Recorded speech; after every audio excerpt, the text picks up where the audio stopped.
CPIM Kannur ജില്ലാ secretary MV Jayarajan സംസ്ഥാന സെക്രട്ടേറിയറ്റിൽ എത്തിയതോടെ ആരാകും പുതിയ സെക്രട്ടറി എന്ന ചർച്ചയും ചൂടുപിടിക്കുകയാണ്. TV Rajesh, KK Ragesh, P Sasi, M Prakashan തുടങ്ങിയ പേരുകളാണ് പാർട്ടിക്ക് മുന്നിലുള്ളത്. VS രഞ്ജിത്ത് നമുക്കൊപ്പം ചേരുന്നു. Good evening VS Ranjith. MV Jayarajan മാറുമ്പോൾ പിന്നെ ആര് എന്ന ചോദ്യം അവിടെയുണ്ട്. നേരത്തെ P ജയരാജൻ വടകര മത്സരിക്കാനായി പോയതിനു ശേഷം അദ്ദേഹത്തിന് തിരിച്ചു വരുമ്പോൾ പാർട്ടി ജില്ലാ സെക്രട്ടറി സ്ഥാനം ഉണ്ടായിരുന്നില്ല. പക്ഷേ ഇവിടെ MV ജയരാജൻ എലവേഷനാണ്, ഉയർച്ചയാണ്.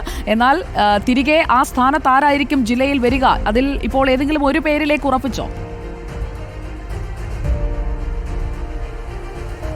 സുജിയ, മറ്റു ജില്ലകൾ പോലെയല്ല കണ്ണൂർ ജില്ലയിലെ സെക്രട്ടറിയെ തെരഞ്ഞെടുക്കുക എന്ന് പറഞ്ഞത് CPM-നെ സംബന്ധിച്ച് വളരെ നിർണായകമാണ്. കാരണം CPM-ന്റെ പാർട്ടി സംഘടനാ സംവിധാനത്തിനകത്ത് കണ്ണൂർ ജില്ലയുടെ സെക്രട്ടറിക്ക് വളരെ പ്രസക്തമായൊരു സ്ഥാനമുണ്ട്.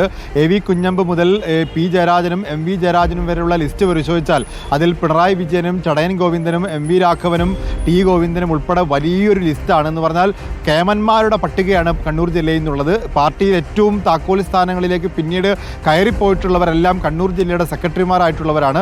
അതുകൊണ്ട് കണ്ണൂർ ജില്ലയുടെ സെക്രട്ടറിയെ തിരഞ്ഞെടുക്കുമ്പോൾ പിണറായി വിജയൻ്റെ അധീശത്വമുള്ള പാർട്ടിയിൽ പിണറായിയോട് ഏറ്റവും അടുത്ത് നിൽക്കുന്ന ഒരാൾക്ക് തന്നെയായിരിക്കും സാധ്യത. അതിൽ രണ്ട് പേരുകൾ ഏറ്റവും ഒടുവിൽ പറഞ്ഞു കേൾക്കുന്നു. ഒന്ന് TV രാജേഷ്, മുൻ MLA-യുടേതാണ്.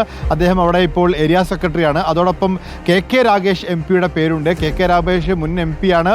അതുപോലെ തന്നെ ഈ പിണറായി വിജയൻ്റെ ഓഫീസ് കേന്ദ്രീകരിച്ച് പ്രവർത്തിച്ചുകൊണ്ടിരുന്നു.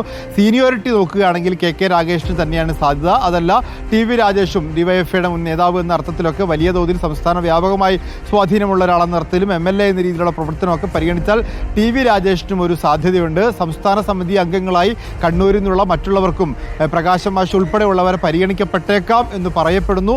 എങ്കിലും രണ്ടുപേരുടെ പേരുകൾ പറയാൻ പറഞ്ഞാൽ അത് TV രാജേഷിൻ്റെയും KK രാഗേഷിൻ്റെയും ആയിരിക്കും. അതിലൊരാളെ തിരഞ്ഞെടുക്കാൻ പറഞ്ഞാൽ സീനിയോറിറ്റിയുടെ അടിസ്ഥാനത്തിൽ നമുക്ക് വേണമെങ്കിൽ KK രാഗേഷിന്റെ പേര് പറയാം. ഓക്കെ, ഇത് ആരായിരിക്കും കണ്ണൂരിനെ നയിക്കും എന്നതിൽ നമുക്കും ആകാംക്ഷയുടെ കാത്തിരിക്കാം. Thank you VS Ranjith and TV press.